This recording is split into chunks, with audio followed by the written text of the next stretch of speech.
अब साहब एक बार लगते तो मसला हल ही होता है, इसलिए हम साहब का खास तौर पे शुक्रिया अदा करते हैं कि आपने स्पेशल हमारे मसले पे ध्यान दिए। मालेगांव महानगर पालिका शिक्षण मंडल के जो शिक्षक है, जो टीचर है, जो पेंशनर मालेगांव महानगर पालिका शिक्षण मंडल में स्कूल बोर्ड में 1000 पेंशनर है टीचर, उनका थकीत महाराष्ट्र सरकार की तरफ 13 कोटी रुपए से ज़्यादा है, 13 करोड़ से ज़्यादा है। और आज जो रिटायर्ड टीचर है, आज उनकी जो समस्याएं हैं, आज जो उनको ये रिटायर होने के बाद में जो समस्याएं है, घर चलाना है, दवा गोली है, जो उनके शादी ब्याह है, जो उनके परिवार चलाने के लिए बहुत दिक्कत का सामना है। और 13 कोटी रुपए राज्य सरकार की तरफ थकीत है, बाकी है। इसके लिए आज डिमांड लेकर प्रशासक साहब से मिलने आए थे। योगायोग से वो है नहीं, लेकिन जो शिक्षण मंडल के जो प्रशासक है मैडम और इन लोगों से बातचीत हुआ है, उन्होंने डिमांड सरकार तरफ भेजी है और हम भी पाठ पुरावा सरकार तरफ से करेंगे कि जो रिटायर्ड टीचर है उन लोगों को जो 13 कोटी रुपए सरकार से दिलाने का पूरा हम प्रयत्न करेंगे। दूसरा विषय ऐसा है कि जो आज के जो शिक्षण मंडल के जो शिक्षक है, टीचर है, उनको अक्टूबर का भी अभी रेगुलर पगार नहीं हुआ है और ये नवंबर का भी नहीं हुआ है।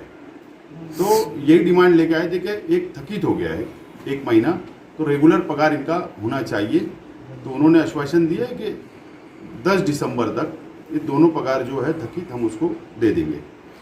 मैं प्रशासक कमिश्नर साहब से ये बोलना चाहता हूँ, हमारी डिमांड है कि आप महानगर पालिका में जो बांधकाम विभाग है, जो वहाँ के मत्तेदार है, जो बड़े मत्तेदार है, और जो आप आबो टेंडर दे रहे हो, अगर वो आबो टेंडर अगर की रकम बच जाएगी, अगर 100 कोटी का काम गया तो 10% आबो गया तो 12 कोटी रुपए, कुछ 10-12 कोटी रुपए इनका हो सकता था पगार, लेकिन वो उधर चले जा रहा है। तो अगर कंपटीशन करवाएंगे, अगर राजकीय लोगों का दबाव नहीं रहेगा और अगर कंपटीशन हो गया तो बिलों में काम होगी, तो ये जो 10-12 कोटी रुपए बच सकता था और इनका प्रश्न हल हो सकता था। अभी और कुछ टेंडर है, मैंने देखा कि किसको 5% आबो, कोई 60% आबो चल रहे।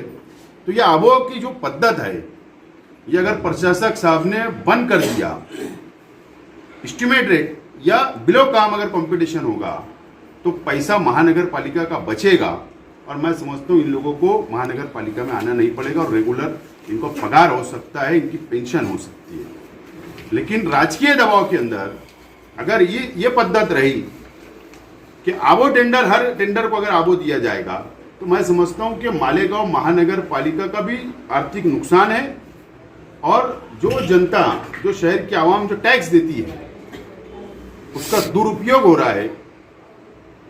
यह ऐसा मेरा स्पष्ट आरोप है। विनती है प्रशासक साहब, ठीक है, कल तक नहीं समझ रहा हूँगा, लेकिन हमने आपकी नज़र के सामने ले आया तो इसके ऊपर ज़रूर फेर विचार करो और महानगर पालिका को बचाओ और ये लोगों का पगार दो, ये विनती है। मैं बोल रहा हूँ कि राजकीय दबाव,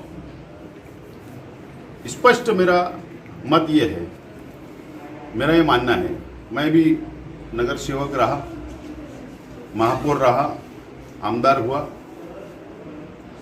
3 टेंडर जब आते हैं तो हर हाल में वो राजकीय दबाव के रहते हैं।